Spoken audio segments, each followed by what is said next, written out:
என்ன வேணும் உனக்கு? நம்ம ஆளுங்க என்னதான் வெளிநாட்டுல படிச்சுட்டு வந்தாலும் தமிழ் பண்பாடை மறக்க மாட்டாங்க. ஆனா நீ மறந்துட்ட. உன் மாதிரியே நானும் வெளியே எல்லாரும் முன்னாலும் நடந்துகிட்டு இருந்தா உனக்கும் எனக்கும் வித்தியாசமே இல்லாம போயிருக்கும். என்னது? சம்பளத்தை கொடுக்கிற முதலாளிக்கு தொழிலாளி உழைச்சி லாபத்தை கொடுக்கறான். ஆனா போனஸ் கொடுக்கிற முதலாளிக்கு தொழிலாளி எதுவுமே கொடுக்க மாட்டான். ஆனா இந்த தொழிலாளி கொஞ்சம் வித்தியாசமானவன். போனஸ் கொடுக்கிற முதலாளிக்கு வட்டியும் முதலுமா சேர்த்து திருப்பி கொடுக்கல. இவன் ஆம்பளையே இல்ல.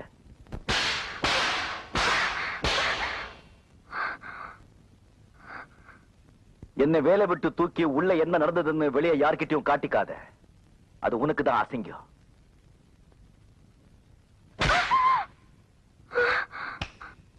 தெரிஞ்சதா?